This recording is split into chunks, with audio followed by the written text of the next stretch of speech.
Hello everyone, my name is TGO Tenthling, and this is my first Let's Play. First episode. I'm gonna be perfectly honest with you. I don't know what I'm doing, besides the fact that I love this game, so we're just gonna kinda roll with it. If you have issues, comments, concerns, questions, smarminess, leave a comment, drop a message, cutscene.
That's right, we're going to be doing Chrono Cross. So for those of you that don't know, Chrono Cross is the sequel to Chrono Trigger from the SNES.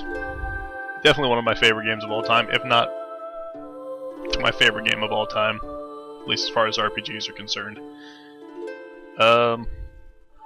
Yeah, let's just go ahead and get to it.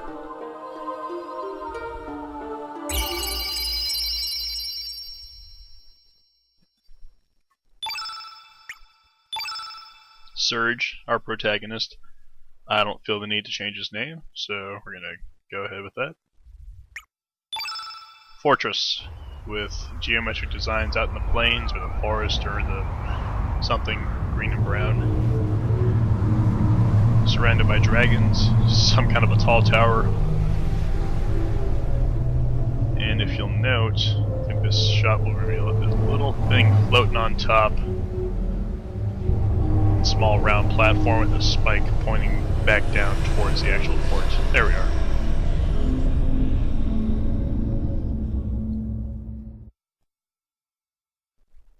More dragon imagery. And a mermaid. What? And she's German. That's cool. And God, she is so British it hurts. And we're after somebody named Lynx.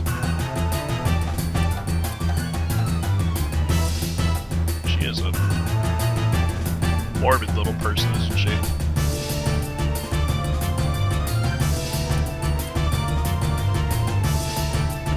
Alright. Now we're taking control of the characters. Let me menu do something real quick. I hate holding down a button to run quickly, or to move quickly, so we're going to change that. Sorry. Nah, we'll go ahead and leave in-game crunch mechanics until we get to a point where they're applicable. I'm not gonna just make y'all sit here and have me explain the menu. That's silly, especially since this is a tutorial level.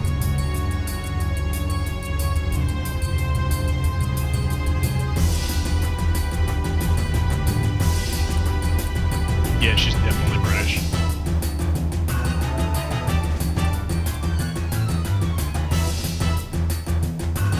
And the German mermaid leaves a purple spark in her wake. Maybe that's how she walks on land.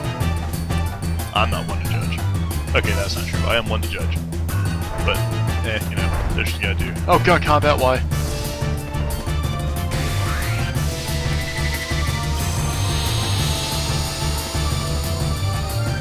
Let's talk a little bit about the gameplay itself.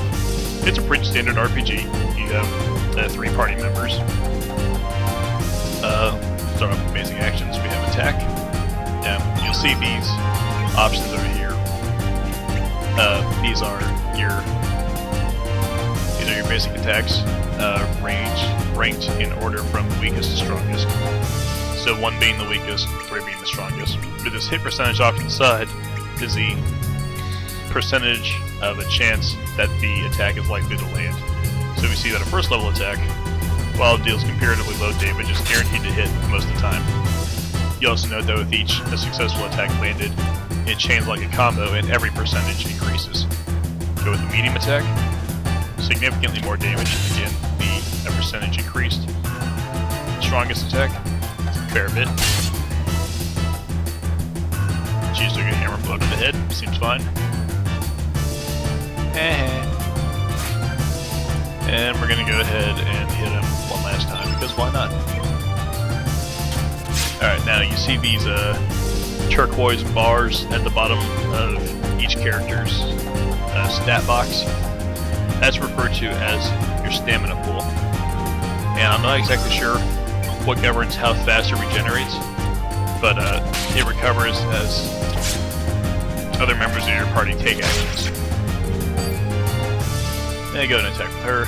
You see that Surge's his stamina pool is now back up to full. And she just rocked him to death with her harp. That's awesome. So, gonna go down here to the elements. And you see these, that little box that says level 5 over Surge's stats. Those are the ranks of his special techniques and spells and whatnot, which were referred to as elements in this game, and what he can access where. See how we're scrolling through, and those smaller gray boxes close to the dead center of the screen. As we scroll through the columns, they highlight. I wanted to come to this one particularly just because it's so cool looking.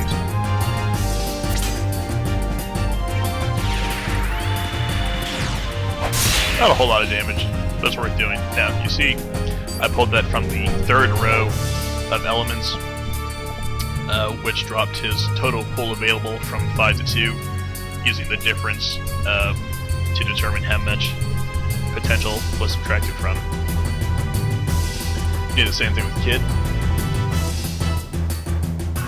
Hit him with a Magma Burst.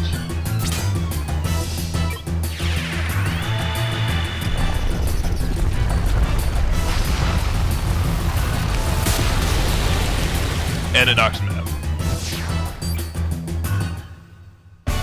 Now, what that didn't show was Kid's stamina pool dropping from her 4.6 to whatever the difference between that and 7 is, into the negatives. Every element and special technique used draws from your stamina pool. It will always use your full stamina pool, which will never exceed more than a total of 7 points throughout the entirety of the game. So, if you use an element while your stamina pool is low, you'll have to wait extra long for the pool to recover before making the full range of actions which are available to that character. And we're running over here, under where we came in from, into this room. A special note about the element option in combat is while you can have a wide variety of elements equipped to your character at any given time, they are only usable once per combat, except in special cases. But 99% of the time, like Surge's dash and slash that we used, since we had used it, for it to come around to Surge's turn again before it just completely decimated his enemy party, he would not have been able to use it until the next combat.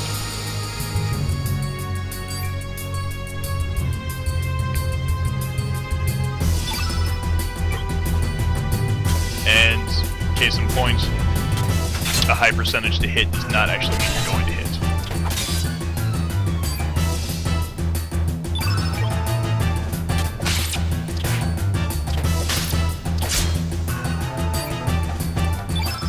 Building up building up each character's level. See if I can show off some more text. He just ripped off his own arm and beat her with it. I would have ripped off her arm and beat her with it, I'll be honest with you. This doesn't seem like the wisest of choices. But hey, the hell do I know? This is a cool tech.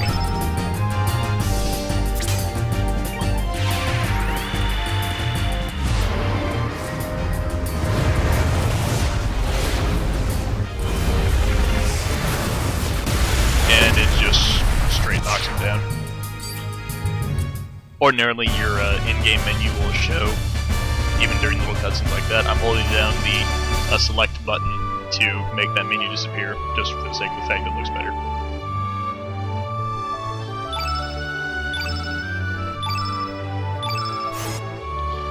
Alright, so we hit the switch. We walk over here. I press X to confirm, and something starts to happen.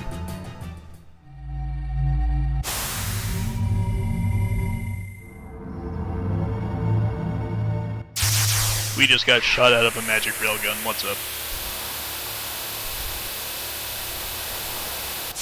And here we are in that small structure up top. Something really interesting here is it's pretty indicative of the game as a whole. You'll note how that background theme has completely disappeared, and we're left with only the sound of the wind to show that we're in a completely different area, one at a high altitude. Most games wouldn't put that little bit of detail in. They're like, let's throw in some wind effects across the background music. That's cool, right?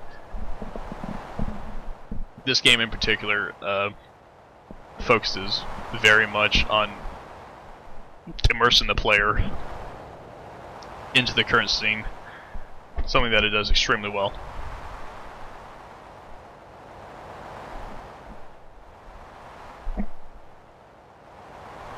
Of course we've been acting weird. We're the silent protagonist.